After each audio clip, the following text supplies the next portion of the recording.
Hello, my name's Michael Conneely, and this video is about Rohini Nakshatra. The Nakshatras are the magnificent, powerful and wonderful and beautiful 27-sign lunar zodiac of Vedic astrology. And Rohini is the fourth of the lunar signs. And you can study it in my Nakshatras course, www.nakshatraadvancecourse.com. You need to know some Vedic astrology to be able to join the course, but not a vast amount. Right. When you do the course, you get a lot of written material, you get this video, and you study the meaning of each nakshatra. And you either look at, if you've got a planet in the nakshatra, you write about what it means to have my moon in Rohini or whatever.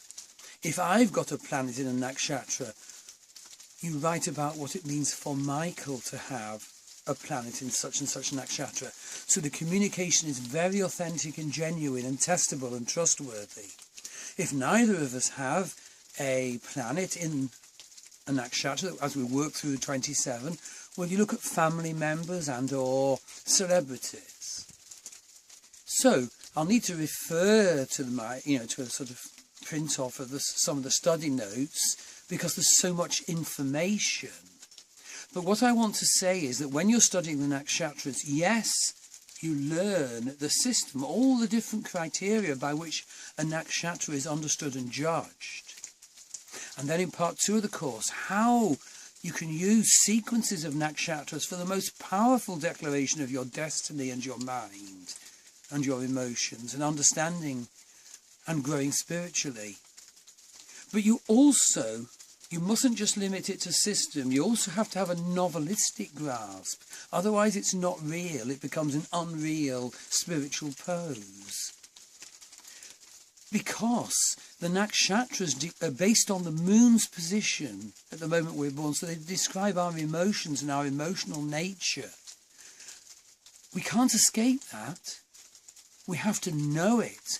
It's so valuable to have the declaration, but of course we have to purify it. We have to use the perception to, yes, we might even have to grow through being part of the negative characteristics, but we have to grow away from the negative characteristics of each of our nakshatras, purifying them into a more spiritual expression. That's what we're here for.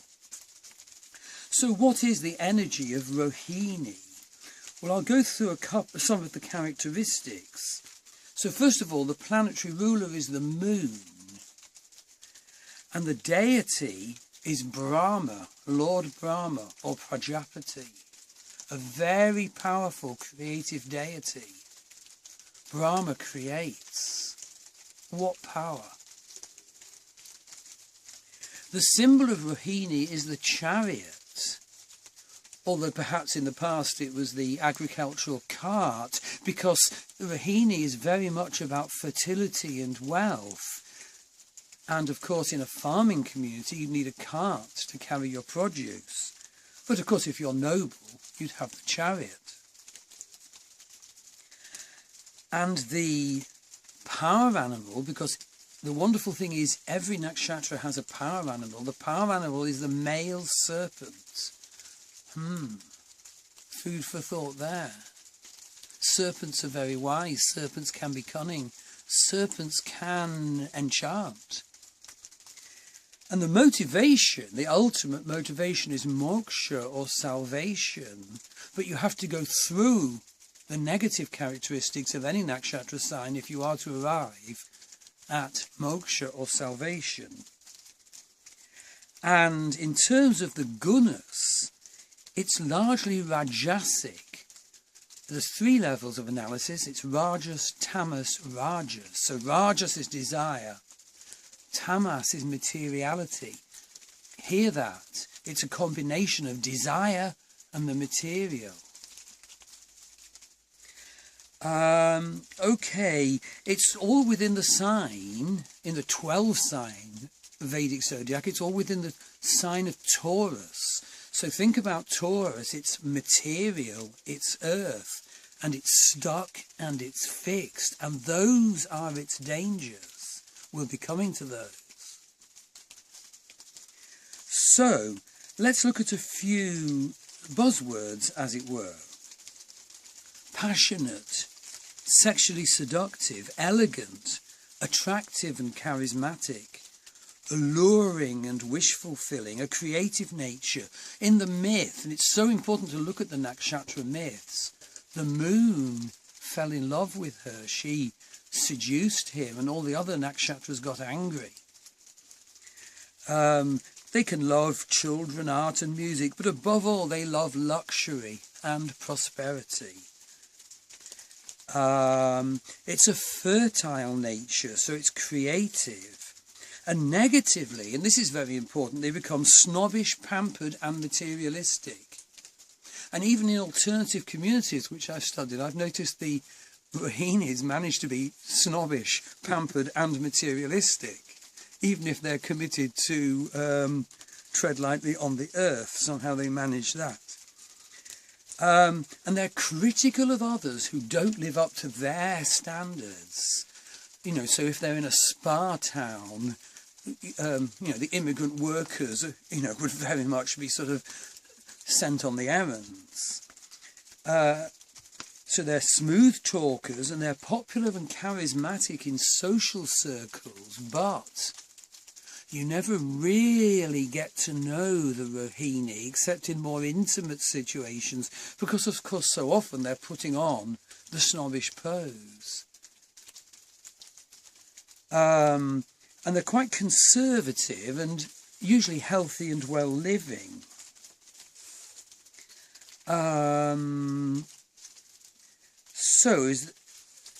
Let me see, I think I've sort of covered the characteristics. So I just want to say a bit about Rohini.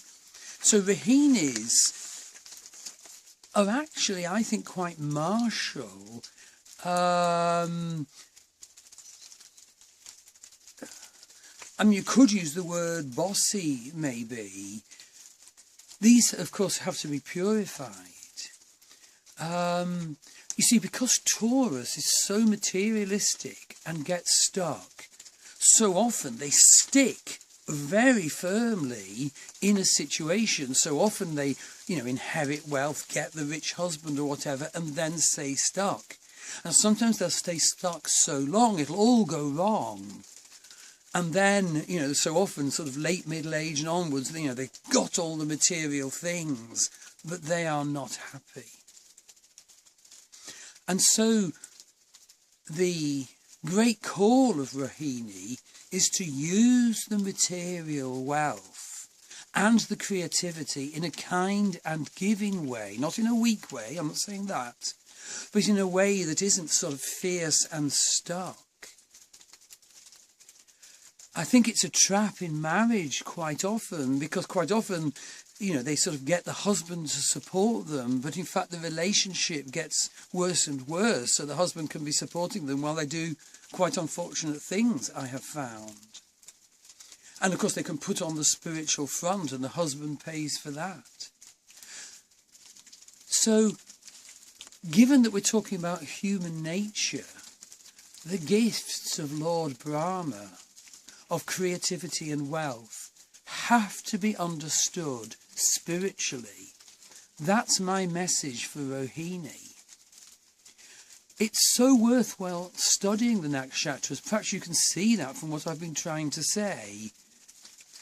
And it's not a matter of, you know, saying spiritually correct slogans and so forth. It's more like a Dickens novel often. But the understanding you gain, the categories, the overall system, and then in part 2 of my course, the applied analysis methods are so powerful. So, you know, do consider very carefully enrolling for my Nakshatras course. You know, I recommend a good but brief reading list. You know, one of the books is very systematic, but cuts out on the novelistic. Another is wonderfully novelistic. You need both. Okay, just to say that all the Nakshatras are divided into 4 parts, or padas. And those padas are exactly the same as the Navamshas the constituents of our Navamsha chart, and so there's immense spiritual wisdom just in that analysis, which I won't go into here. But the first pada of Rohini is Aries, and so that's ruled by Mars, and so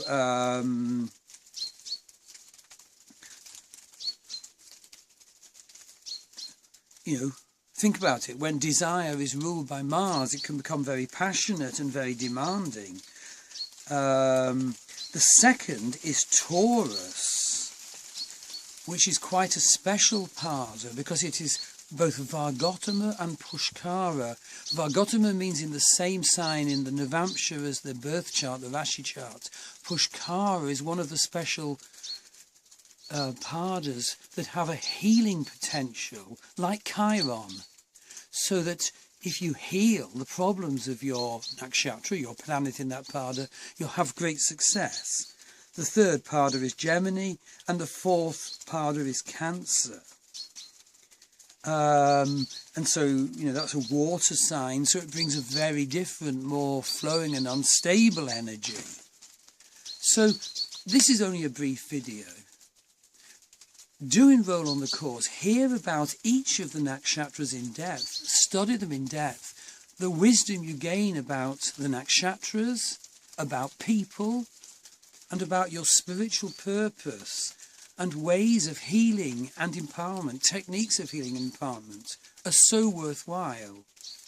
There's 2 parts. In the first part, you study each of the 27 nakshatras, one after the other, in a very applied way, as well as in a theoretical way. And in the second part of the course, you study the derived techniques like Navtara, special sequences, what it is to connect with someone who has their sun or moon in the 5th nakshatra from yours, things like that. Very useful to know. So, look at my website, Enroll. I look forward to working with you. Thank you. Bye-bye.